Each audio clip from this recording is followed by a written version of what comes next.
works for the president that goes against what he says, he has a right to fire them. So thank you. Absolutely. I now recognize the gentleman from Texas, Mr. Casar, for 5 minutes.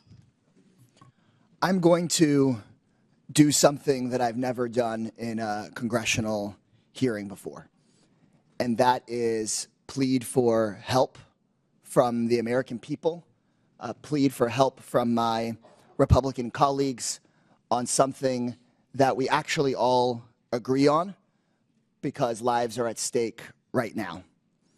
I'm going to start by describing the facts on the ground.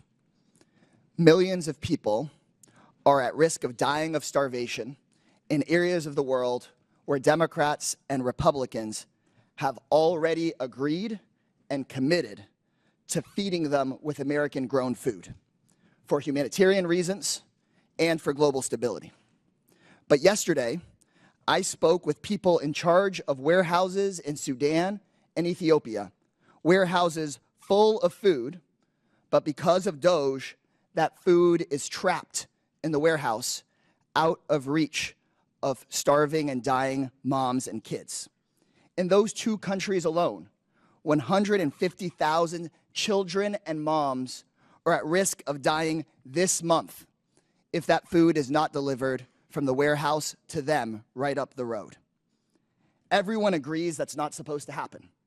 Republicans voted for this food, and Democrats voted for this food to get out. Secretary of State Marco Rubio says the food should go out as part of his life-saving waiver. DOGE Chairwoman Marjorie Taylor Greene started this hearing by saying that life-saving food programs should still be running. We have paid for the food, and we have shipped it, and it is sitting trapped in the warehouse because DOGE is blocking the payments needed to get the food out to the people who need it. So here's what that means. It means that kids are dying, and more will die tomorrow, of severe acute malnutrition.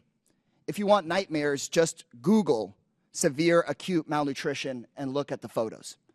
The way that healthcare workers determine if a kid is dying of this is they measure their bicep. And if their bicep is less than 4.5 inches around, then that means you could die of starvation tomorrow. Think of a kid's arm fitting through this hole. Think of your kid's arm fitting through this hole. These kids could die tomorrow. You've heard today about the waiver for life-saving humanitarian assistance, and all I'm asking is for Rubio's waiver to be made real. People watching at home, you can do something about this. I know many of these hearings are live on Fox News. I'm a Democrat. For many of the people watching, you may not agree with me on many issues, but I think we can all agree that this food needs to get out of the warehouse and to these kids. I've gotten phone calls from conservative friends, people of faith that moved to Africa to live out their faith of I was naked and you clothed me, I was hungry and you fed me, and they agree that this food should be given out. So call your Republican congressperson, call the White House, tell them you know they didn't mean to do this, but that this food needs to go out tomorrow. If you're in the press, cover this story. Ask questions about Ethiopia. Ask questions about Sudan. Tell the world about this. And to my Republican colleagues, DOGE is not going to listen to me, but you can fix this. Pick up the phone, make a phone call. Y'all could save lives today. Send an email. Please, put politics aside, get the food out of the warehouse, save these kids' lives. You can save these kids' lives. With that, I yield back. The gentleman yields without objection, and I'm entering for the record a post from the World Food Program that states we can confirm that the recent